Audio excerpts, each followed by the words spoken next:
What's going on, my Fly Happy family? It's your boy Izzy. Welcome if you're new. The viewership numbers are out for Unrivaled, man. We're about to go over them, but before we do that, y'all make sure you hit the thumbs up for your boy if you like the content. Don't forget to subscribe to the channel. We trying to hit 17.5, so if you can help me out with that, I highly appreciate it. And don't forget to get in the comment section and let me know what y'all think about this. Let's get it. Alright, so an article came out about the whole viewership ordeal, and just want to read a little bit of it.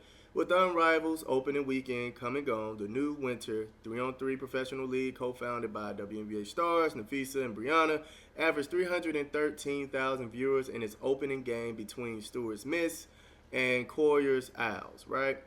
The league said viewership peaked at 364,000 viewers during its first game. And Unrivaled's second game, Friday, between Ryan Howard's Vinyl and Chelsea Gray's Rose, they averaged 311,000 viewers. Okay, it said both are the most watched women's basketball games ever to air on TNT Sports. The party said, and according to Sports Media Watch, the opening games outpaced last year's average WNBA regular season game on cable by 50%, excluding games involving Caitlin Clark.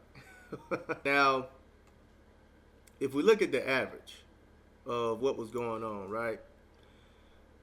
The regular season for the WNBA, the average viewership for nationally televised games was 657,000, right? Now, I think a huge piece of this is, of course, going with Caitlin Clark, which we know most of Caitlin Clark's games, if not all of them, hit 1 million in viewership. So, what does this mean to me, man? So the thing is, I don't think the 300,000 is that impressive. Now, this is a 3-on-3 league. Not a lot of people like it. It's not impressive, but it's not disappointing to me, right? Now, the only thing I would worry about is you only did 313,000 on your peak moment. Now, when I speak on a peak moment, I'm meaning like this is a moment where people are just curious to see how it goes, how it looks, to see if it's interesting. Giving it a chance. You're in that moment right now, and the best you did was 313,000. And it already dwindled just a tad bit going into the next day, or the next game, excuse me. Other than that, I mean, I expected like around this range in viewership. You didn't have Caitlin Clark, so we already know the viewership wasn't going to be as amazing as the WNBA was last season. But if you look at the games that didn't involve Caitlin Clark, most of them range around 300,000. So, yeah, this is about right. This is about right, man. My prediction, I do expect the numbers to go down even more because, you know, not a lot of people like 3-on-3. And you know what? I did see some people say, like, you know, the players aren't taking this serious. They're trying to, you know, just warm up or whatever the case may be. I mean, you think about it, these women are getting paid to play, right? They want this to be a successful product, a good product. You need to play your butt off, man. You need to play all out. I don't expect these players to just come out here and lollygag or give lackadaisical effort on the court. You know, and people were saying like, oh, y'all taking this league too serious. I mean, they are taking the league serious. Honestly, they are. They want to be able to be successful in this league and not have to go overseas. That is the main thing. And I would think that Nafisa and Brianna are taking this serious. They're putting a lot behind this. They have investors putting money into this.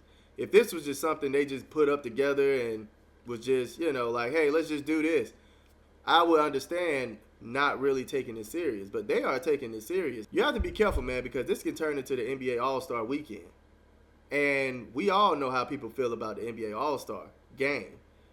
It's not watchable. It's not fun because it's just a layup line and nobody's competing. It's crazy to me that people think Satu is just lollygagging. She's just trying to play it easy.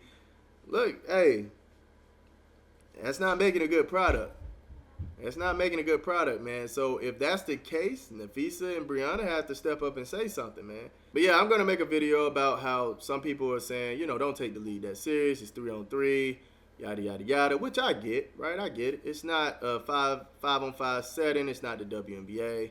You know, they're getting paid and they want this to be a successful league. So that means they don't need to be playing around, man. They need to come out here and bust their butt. So let's just see what some people were saying, man. Has TNT ever shown a WNBA game before? I think they are a part of True TV. So I think that's what it is. Good concept though, Flame, good S. It's too gimmicky and average play for traditional fans. Make it 5-on-5. According to Angel, it wasn't just CeCe. Well, nothing having her or Asia don't help. We already knew, right? We already knew that Angel was not pulling the viewership that Caitlyn was. So it's not a thing to bring it up and talk about it again. Highest ever on TNT, come on. They never showed women's basketball. Laugh my butt off. 300K is par for the course without Caitlyn Clark. So average, and I don't see it going up. As for social media views, again, Caitlyn has that in her sleep on her Todd, but pretty good for Unrivaled. Numbers probably peaked early 7-10. Months ago, we posted a message stating that the Unrivaled would get unraveled without Caitlyn. It was obvious. It's a pickup game at any park. Won't watch again. 312K on multiple platforms. That's terrible numbers, but you guys knew that. Y'all let me know how y'all feel about the viewership. Is it right around what y'all was thinking, or did y'all expect more, or is this impressing you? Let me know in the comment section. I love y'all. Y'all keep it smooth.